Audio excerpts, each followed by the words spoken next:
Alors bonjour à tous, j'espère que vous allez bien. On se retrouve aujourd'hui pour parler de Flutterflow encore une fois, mais aussi du coup de Firebase. C'est l'un des gros morceaux en fait, si on peut dire, des très très gros points qu'il faut absolument comprendre quand il s'agit de travailler avec Flutterflow. C'est tout simplement comment est-ce qu'on va vraiment travailler avec Firebase et pourquoi est-ce que vous devez absolument en fait avoir conscience de ces changements. Du coup, à chaque fois, je vous fais des vidéos en fonction du moment où j'avance en fait dans le Flutterflow Challenge. Donc, c'est la formation qui est dédiée à Flutterflow. Vous pouvez commencer encore une fois la formation gratuitement et recevoir les premières vidéos. Actuellement, je suis en train de finir en fait tout le chapitre qui est dédié donc à Firebase. Et donc, qu'est-ce qui change drastiquement par rapport à du développement basique? C'est que là, on a une interface quasiment tout en un. Et j'aurai pas le temps de tout traiter dans cette vidéo parce qu'il y a beaucoup de choses à dire hein, justement sur Flutterflow et Firebase.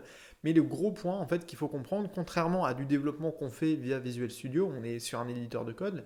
Là, on travaille déjà sur un site internet, donc on est sur le site de Flutterflow et on va effectivement pouvoir ouvrir hein, la console de Firebase pour travailler, etc. Mais la plupart du temps, on n'a même pas besoin finalement d'aller directement sur Firebase. En fait, quasiment toutes les opérations, vous allez pouvoir les réaliser en fait depuis, on va dire, la console ou l'espace, le paramétrage de Flutterflow. En fait, ce qui va se passer, c'est qu'en fait, on va définir l'adresse email de Flutterflow, en fait, en tant qu'éditeur, en tant que compte éditeur de votre projet Firebase. En gros, la configuration de Flutterflow, c'est quoi? Ça consiste en fait à ajouter l'adresse de Flutterflow, d'accord, dans votre paramétrage de compte et de projet en fait Firebase. Bon, il y a une vidéo qui est dédiée du coup dans la formation, mais en gros, vous allez ajouter cette adresse mail là pour pouvoir éditer directement votre projet Firebase et donc de le faire depuis Flutterflow. Ce qui va se passer en fait au tout début, c'est qu'on va commencer à gérer par exemple des collections. Alors les collections, pour ceux qui ne savent pas, je vous fais une présentation rapide, c'est l'équivalent des tables de données, mais pour Firestore, qui est le service de base de données en temps réel et dans le cloud de Firebase. En fait, on va pouvoir créer des tables de données, donc des collections, donc Firestore, directement depuis Flutterflow. Alors quand je dis les créer, en fait, on va les nommer, on va leur donner des champs, on va lui dire par exemple ma collection, alors moi je prends plein d'exemples, je prends une collection pour une simple to-do list, on l'appelle item ou items avec un S, et ensuite vous allez donner des champs, un champ texte, un champ booléen, done si ça a été fait ou pas, etc. ou le champ date.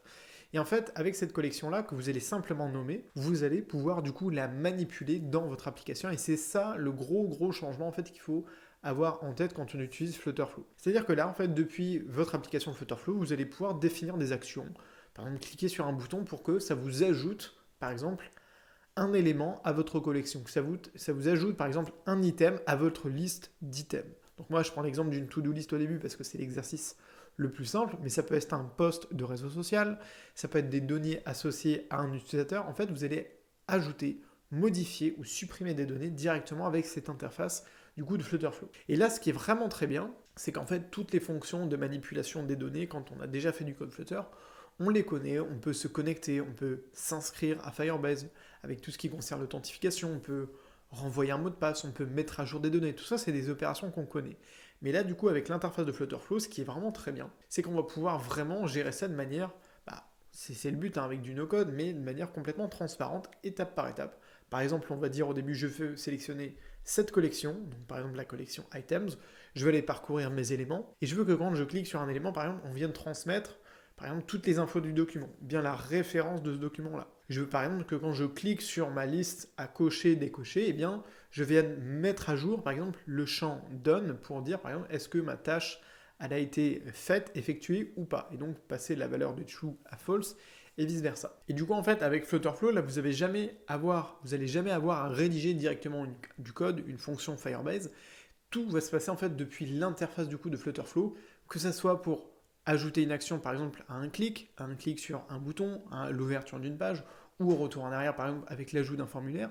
Mais du coup tout va se faire depuis cette partie-là. Et ça marche aussi pour l'ajout des données, mais aussi pour la récupération des données. C'est-à-dire que le fait en fait de récupérer des données issues d'une collection, ça c'est l'une des parties que je considère les plus, pas révolutionnaires, mais quand on prend du recul au niveau de la rapidité que ça nous permet d'avoir, c'est assez incroyable de prendre, par exemple, vous créez un design, vous dites, voilà, je veux tel design pour un post, par exemple, social ou pour un profil utilisateur, et boum, vous pouvez le dynamiser avec des données Firebase en quelques clics, littéralement en quelques clics. Vous voulez créer une liste de données, vous créez le design de votre premier post, vous ajoutez dans la section query à quelle collection par exemple vous voulez faire appel. Vous pouvez manipuler des conditions, des limites par exemple entre 0 et 10, entre 0 et 100 si vous voulez limiter le nombre de contenus. C'est un petit peu comme l'interface utilisateur, c'est que la chance qu'on a avec cette interface de Flutterflow, et ça peut être aussi une limite, c'est que tous les cas de figure en fait ont été conçus. Il faut évidemment se positionner parfois dans la situation. Qu'est-ce qu'on fait quand il n'y a pas une fonctionnalité qui a été développée? Bon bah là il va falloir faire du code,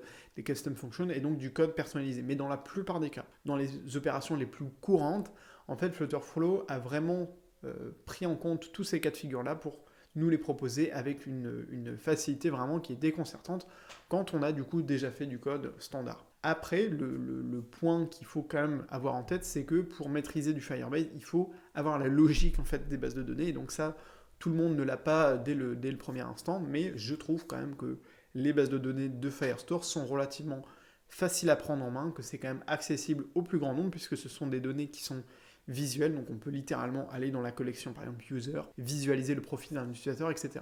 Et un des nombreux points positifs, encore une fois, qu'il y a par rapport à cette connexion à Firebase, c'est qu'on va avoir plein de choses qui vont être préconçues. Par exemple, il y a une collection users qui est préconçue également dans votre espace et dans votre projet Flutterflow. C'est-à-dire qu'à partir du moment où vous créez une connexion en fait, utilisateur, que ce soit une inscription ou une connexion, vous allez être capable en fait de récupérer les informations de l'utilisateur. Alors ça dépend de la méthode de connexion qu'on utilise. Évidemment, quand c'est du email et mot de passe, on ne va pas récupérer énormément d'informations, mais on le verra, je vous en reparlerai avec les cas évidemment de Google, Facebook et autres, Apple et autres. Vous allez être capable de récupérer beaucoup plus d'informations, à savoir ce qui est vraiment intéressant, par exemple le nom de la personne, le profil, etc.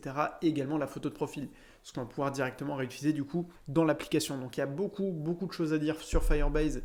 Et en fait, je vous ai plus parlé aujourd'hui de Firestore, qui est donc le service de base de données donc de Firebase par rapport à Flutterflow. Mais je vous invite vraiment à tester ça et à rejoindre la formation parce que vous allez voir, on fait les choses de manière très progressive. Donc c'est vraiment au début présentation de Firebase, configuration de Firebase.